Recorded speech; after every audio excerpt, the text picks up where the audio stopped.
안녕하세요. 저 이제 심화반에서는 이제 세법학 담당하고 있는데요. 세법학이라는 이제 과목 자체는 좀 어떻게 생각하시면 되냐면, 세법 개론에서 이제 계산의 문제가 이제 세무회계로 간다면, 이론형 문제 쪽 파트가 이제 세법학하고 좀 관련 있는 그런 부분이라고 보시면 돼요. 근데 이제 세법학은 이제 나중에 2차로 넘어오시면은, 두 개의 그 과목으로 구성이 되어 있어요. 세법학 1부가 있고, 그 다음에 이제 세법학 2부가 있다. 세법학 1부는 일단 이제 공통법인 국세기본법이 들어가 있고요.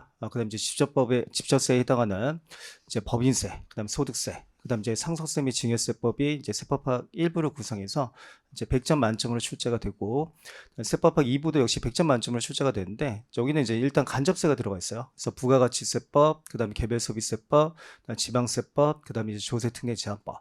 그래가지고 이제 400점 만점 중에서 200점이 이제 세법학에서 2차에서는 이제 한 50%의 비중을 가지고 좀 출제가 되는 그런 과목이라고 보시면 된다.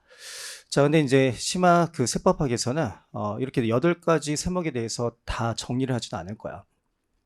1차하고 2차하고 겹치는 세목을 위주로 해서만 좀 수업이 진행된다고 보시면 돼요. 그러니까 국세기본법, 법인세, 소득세, 그 다음에 부가세까지만 저희가 정규 수업 시간에 강의가 좀 진행이 될 거야.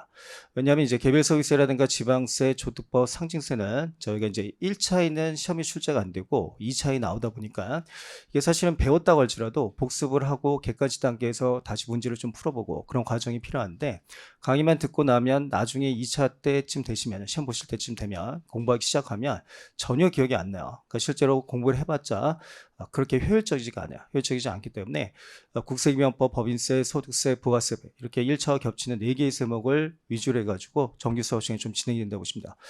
특히 이제 이 4개의 세목을 잘 정리하실 수 있다면 상대적으로 2차 공부하실 때 지방세라든가 개별서비스, 조특법, 상징세 공부를 할 만한 시간이 좀 나오게 되는데, 저희가 이제 2차 때 동차하면서 왜 이제 세법학 정의가 잘 안 되냐면, 잘 안 된 이유가 부가가치세하고 법인세, 소득세를 잘 못하기 때문이에요. 그러니까 거기 세목이 약하다 보니까 다시 개별 서비스라든가 지방세와 같이 새롭게 나오는 세목을 전혀 정리할 만한 시간적 여유가 나오지 않게 돼요. 그래서 동차에 실패하는 경우가 많기 때문에 일단 1차하고 2차하고 겹치는 세목을 위주로 해가지고 정규 수업 시간이 좀 진행이 될 거야.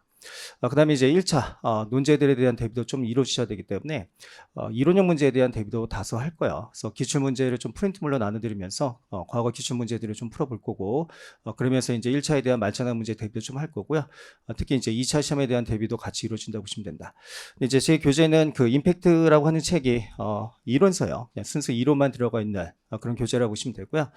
퍼펙트 세법학이라는 책이 모의고사집이야. 그러니까 세무의 책과 같이 이제 문제풀이집이라고 보시면 되는데, 퍼펙트는 이제 2권은 나가지 않을 거예요. 부가세까지 굳이 모의고사집을 공부하실 필요는 없을 것 같아서, 퍼펙트는 1권만 가지고 정규 수업 시간 진행을 할 거고요. 국세기본법, 법인세, 소득세까지는 이제 2차에 어떤 식으로 출제가 되고, 또 어떤 식으로 답안 작성을 해야 되는지 좀 보실 필요가 있어가지고, 그런 답안 작성 요령, 또는 이제 2차 기출 문제가 어떤 식으로 나오는지, 그걸 좀 설명드리기 위해서, 퍼펙트라고 하는 모의고사집도 좀 병행해가지고, 교재가 좀 같이 수업이 좀 진행이 된다고 보시면 돼요. 근데 이제 가끔 나는 이제 내년에 꼭 동차를 해야 된다. 그래서 세법학을 좀 미리 다 공부하고 싶다. 그렇게 요구하시는 분들 계셔가지고 개별 소비세, 지방세, 상징세, 조특법은 동영상 강의로도 첨부 파일로 올려드려요. 보충 강의로. 그러니까 그거는 취사 선택하십니다. 듣고 싶으신 분은 들어도 되고 듣기 싫으면 안 들으셔도 상관없는데, 미리 한번 들어보셔도 상관없지만 실제로 이제 효율적인 면에서는 좀 떨어진다고 보시면 돼요. 그래서 어쨌든 정규 수업 시간에는 1차와 2차가 겹치는 세목, 그 4개의 세목만 튼튼히 해도 동작하실 때 상당한 도움이 되기 때문에 그 4개의 세목을 좀 위주로 해가지고 강의가 진행이 된다고 보시면 된다. 저는 뭐 이 정도까지만 하고요. 다음은 이제 정정원 선생님이 추가적으로 좀 세법학 더 설명해 드릴게요.